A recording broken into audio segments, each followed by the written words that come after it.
We are back. We thought we would be able to film December and January back to back, and that did not happen because, life and kids and babies and yeah. But here we are. We're going to be doing January's budget, so stick around. Hey guys, welcome back to the channel. I'm your host, Justine, and this is my husband, Kyle. What's up? And we are going to go over our January budget for 2025. First month of the new year. Lots of new updates. But first, a beer. A beer. So what are we drinking?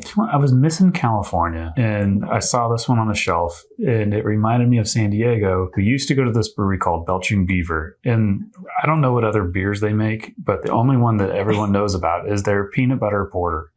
And so I saw this one on the shelf from Denver Beer Co.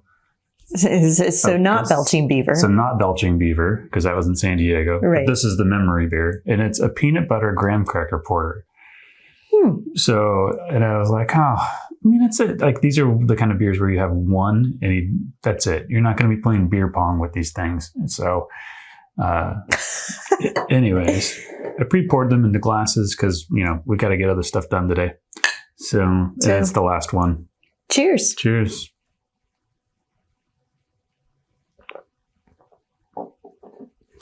Oh my gosh. Yeah, it's like a dessert. I really like it. Yeah, it's like a dessert.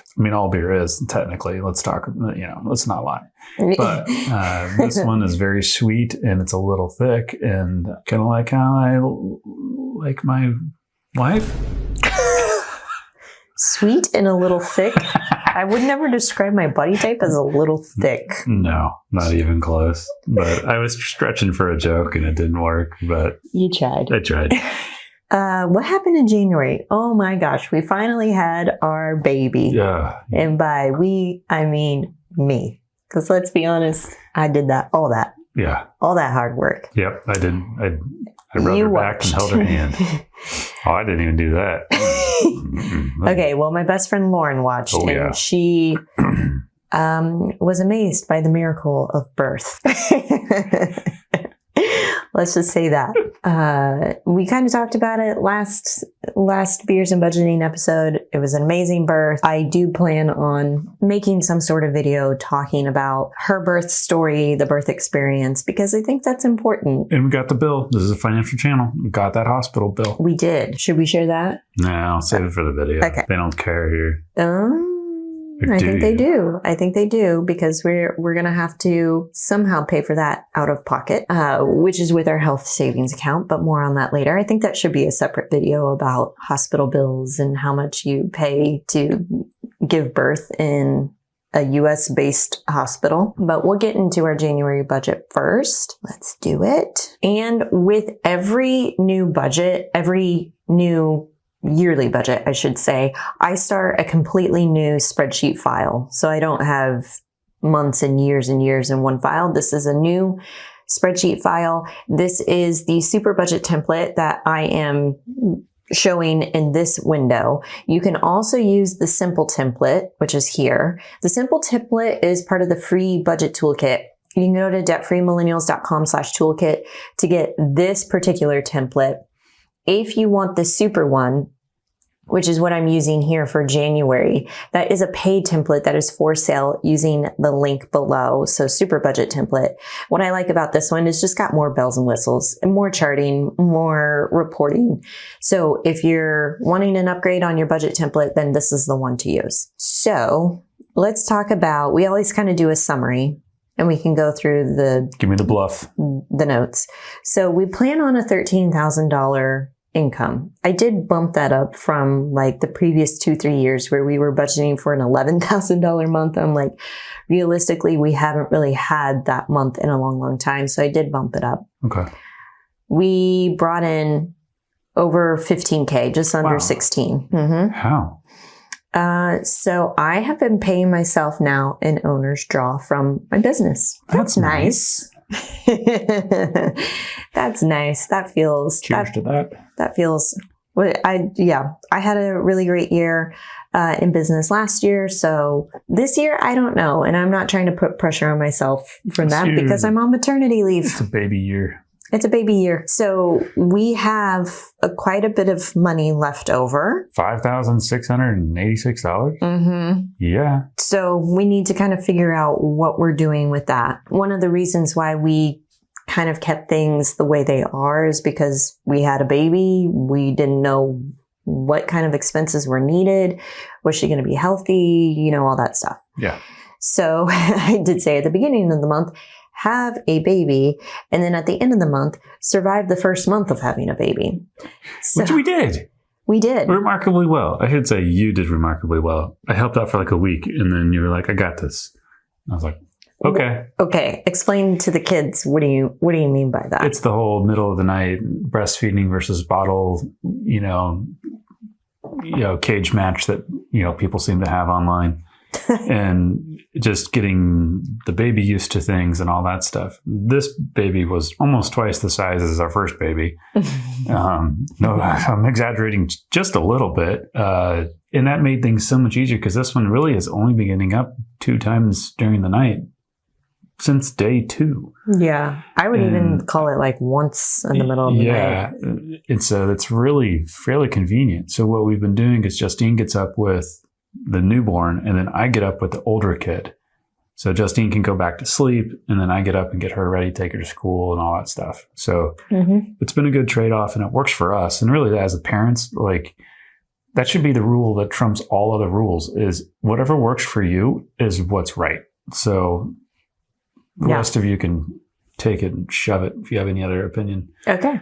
That's how strongly I feel about that. Because if it works for you, then you're doing it right. So January is going to be kind of a different month for us. It's going to be birthday month for us here on out because Lucy was born in January. My dad's birthday is also in January, but in terms of us planning parties and spending money and stuff here on out, like January is a birthday month. March is after Christmas. Yeah, March is a birthday month, all that good stuff. I put some notes in here that now that we have Lucy's Social Security and stuff, we can open a 529 plan for her. I want to check the health insurance deductible and make sure whatever the hospital billed us is now communicated on our insurance portal. Yeah, I've done that. Because 2025 is the year of medical everything. We hit that deductible. We want to get every doctor's appointment in while we've basically only have to pay like 20% or everything. There's certain things that are covered 100%. So get it done is my opinion. And yours too. Yay. Yeah, you're excited about doctor's appointments, aren't you? I love them. Doesn't everybody? Okay. So I'm looking at the mortgage. Yeah. How is this balance not going down? I'm so frustrated that we've dropped like what feels like $30K already, and it still hasn't budged. Yeah. Is it really just front loaded with that much interest? Yes, it is. What a piece of shit setup. So 87% of our mortgage payment is currently going towards the interest. God. And we took out the loan we took out was originally $512,000, and now it's just under $506. And we took that loan out in June of last year. So yeah, we want to change how our mortgage is paid. But of course, when I went into the portal, the mortgage portal, I went to go change the automatic payment to biweekly. And it said, oh, you can't do that. You have to call us first. I'm sure because they're making more money on the interest by having us pay just lump sum first of the month. Yeah. But we're going to try to change that. That should be on my little to-do list. Add little odds and ends. Change how mortgage is paid. Well, I have like a weekly task list, while I'm on maternity leave. You're on maternity leave. You should just be chilling. With that said, though, we do want to get rid of that debt as quickly as possible. The reason that we're not, throwing all this extra money at it is because of the planned expenses we have coming up. We have a retaining wall in the backyard that needs to be finished because it's holding up. That little retaining wall that we need to pay for is holding up like $100,000 retaining wall that was put in a decade ago. So that's kind of crucial. Then we also have a nanny expenses coming up, 2 kids in daycare coming up. So for the next couple of years, it's like, I feel like I need a more bigger safety net to plan for those bigger expenses. And it's like, maybe I pause some of the extra retirement contribution to, help pay for the nannies and the daycares. And then when the kids are out of daycare and they're in school, normal school or lower cost school or whatever they're in at that point, because I don't know what's happening to the Department of Education right now, then we can dump all the extra money, in my mind, towards that debt at 7%. Yeah. If that interest rate goes back down and we refi to 3%, if something happens, which I don't think that's going to happen, then I wouldn't attack it as hard. But with it at 7%, in the next couple of years, I want to get that. There's that. We haven't even gotten in. Let's get into the rest of our stuff. Okay. Here's our fixed expenses. The fixed expenses are all of the things that we know that we pay for every single month. Basically, preschool, all of our utilities. Our water is paid every other month. It is not $175 every single month. Got ahead of my question. Thank you. And so we should be budgeting around $55 to $60 per month. $60? No, that's not right. What is this? Well, that's $85, $87.50. I'm so sleep deprived, I can't even divide by 2. $80 per month for water. That would be $160. Yeah. So, okay. So a little bit more than that. Yeah.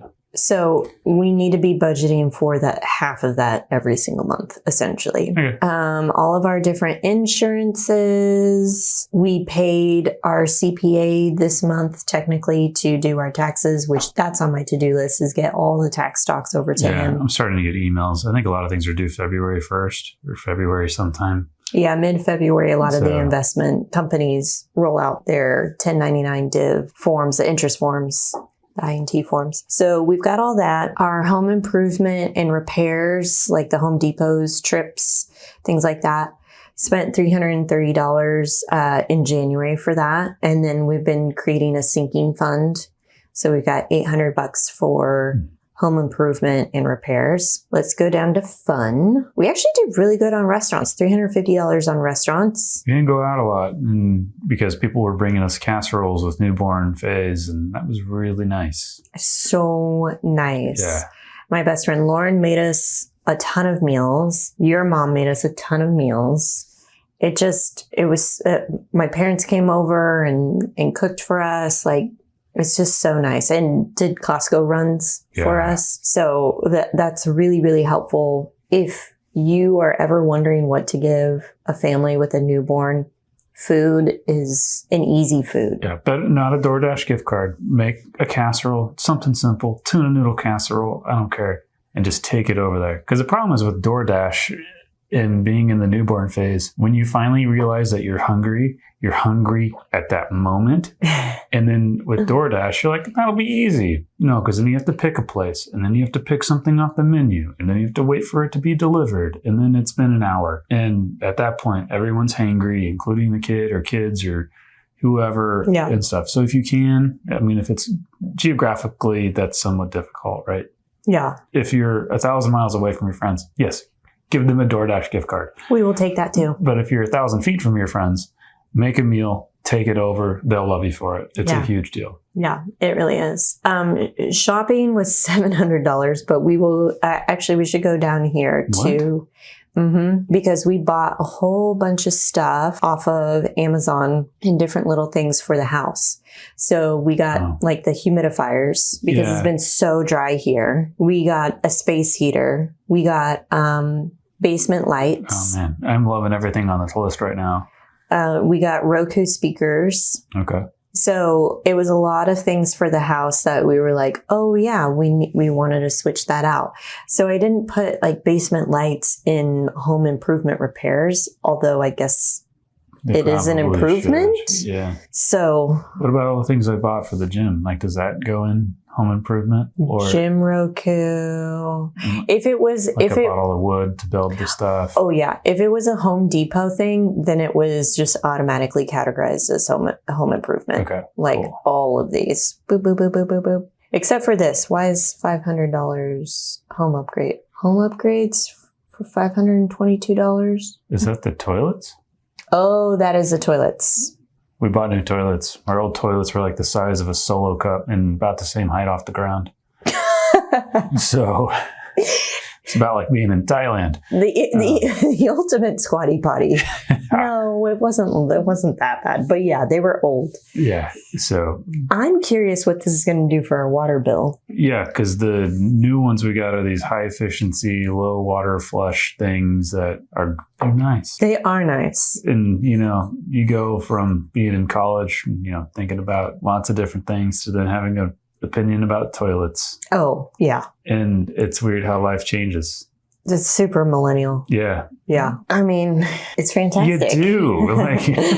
Yeah, like, it's nice. It's very nice. So that was shopping in a nutshell. Okay. Fun money we had spent a little bit on. Looks like we spent a little bit of money for you on clothes, like new, really nice pair of sweatpants.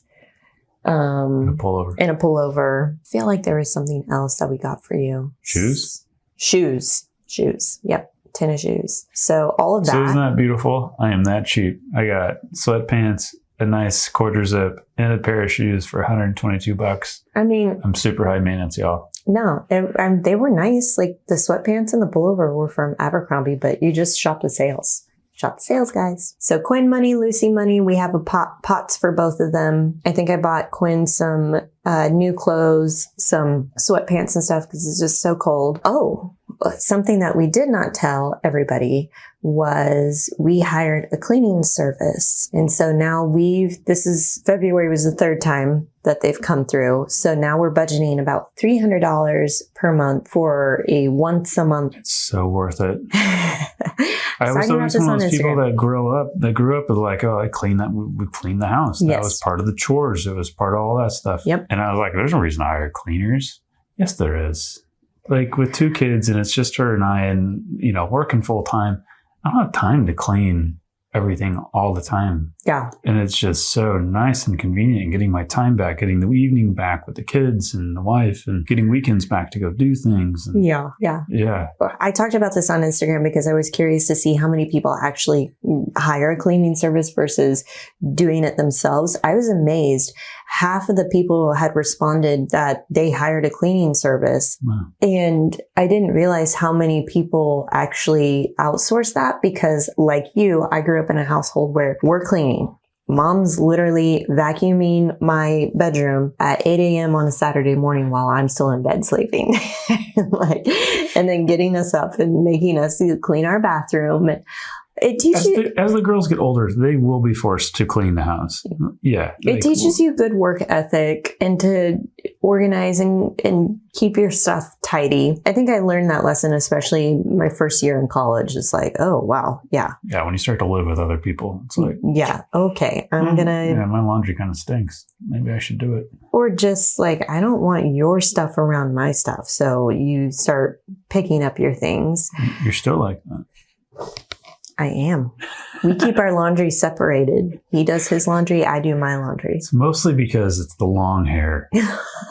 It's the long hair. Like 3 times that I've thrown my laundry in with yours, I end up like getting some long hair in my jockeys. And then I'm like, what is this? And, none of that. So yeah, we do our laundry separate now. Yeah.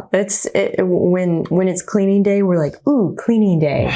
This is so nice. It feels like walking into a hotel. They do very intricate folds with the toilet paper and our towels. And it's like a resort for 30 minutes until Quinn comes home and then destroys the place. Yeah.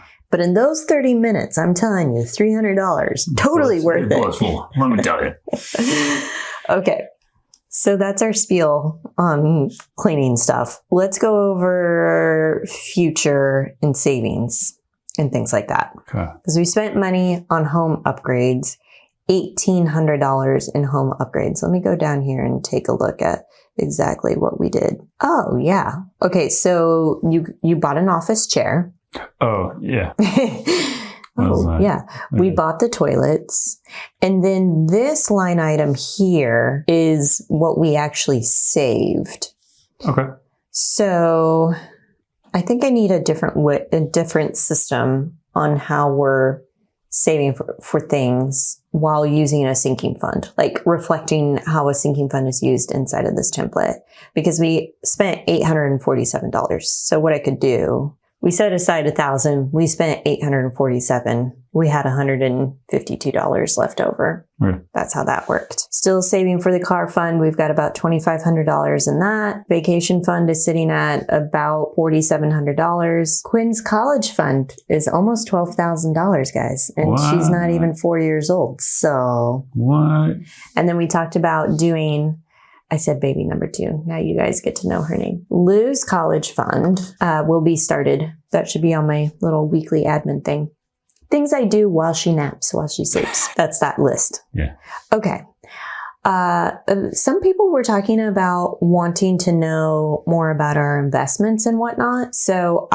In savings. And so I included emergency fund right here. We're sitting at just under $40,000 in our emergency fund savings. That is in a high yield savings account, and we don't touch that money unless it's truly for emergency purposes. I went ahead and started adding in some investments because I think a handful of you guys were like, what about your investments? We want to know what the updates are. So I did all of my retirement accounts that you can see. Pretty much these 3 here, the traditional SEP and Roth, have all increased over time. Like they've just gotten bigger and bigger. The brokerage account, this is with Vanguard. The brokerage account was a way for Kyle and I to save for down payment or whatever we wanted. This is our whatever we want money. We never actually pulled money out of this account because we pulled money from other sources. So we still have about $58K in that brokerage account. Well, this is news to me. So there you go. My Robinhood account has about $5,800. Yours has significantly more. We'll just call it this. $15,376. And you had pulled money out of this account. Yeah, it was about $30,000, and I pulled money out of it to pay for our kitchen. That's right. Yep. Okay, that was all money that I made playing in the stock market. That's crazy. So, yeah, that was kind of fun. That is really fun. Okay, stash. I haven't checked stash in a while. I need to update it. So let's just update everybody next time, maybe. Okay. Unless it's going to do it quick. I don't know. Are they really charging us $3 a month?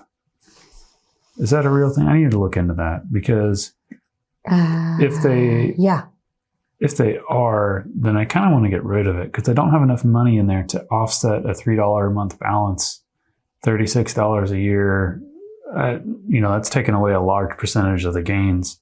If you had, $10,000 in there, then that's a pretty good deal. But for the money I have in there, that's not worth it, in my opinion. Yeah. But anyways, we'll update you all next time on what we do with Stash. Okay. I like Stash. If it's a platform that you want to get behind or whatever, all about it. Nice. I do need your most recent pay stubs so I can see exactly how much we're paying per paycheck in our different deductions. You could add life insurance to that too. Mm-hmm. Oh, yep. And your retirement. I know you're still technically maxing out your retirement, right? And then some. Because we had talked about too, does Kyle pull back on retirement in order for us to add in the nanny expense temporarily? I mean, at this point, we don't need to because we still have money left over. Yeah. Even in our planned budget of $13K, we still have money for a nanny, but we're just not entirely sure what that's going to look like in Kansas.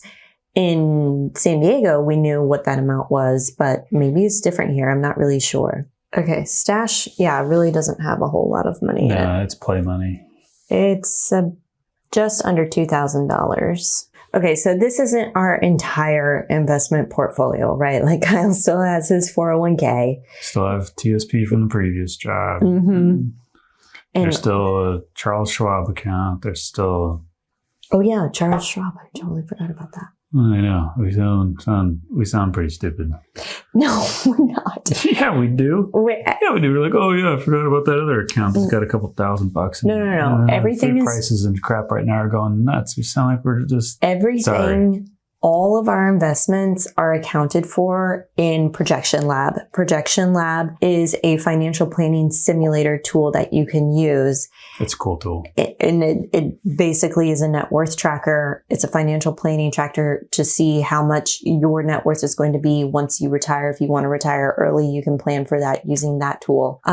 That's always linked below, by the way, if you're interested in checking that out. There is a free version. It does not save your data. There is a paid version that does save your data, so you can track that over time. And I am an affiliate for it because I love it. And if you want to do one-on-one coaching with me, I provide your subscription free of charge for you during our coaching program. So if you want to check that out, you absolutely can. I'm going to take the next cohort in probably April, mid to late April. I'm going to start up the next cohort of one-on-one coaching clients. So if you are interested in my coaching program, you can check that out on my website, debtfreemillennials.com, and just click on services and look at one-on-one coaching. Are we done? Well, we talked about what we're going to do with that money. I think we got to save it for the retaining wall and the nanny fund. Subscribe, hit a like button. See you later.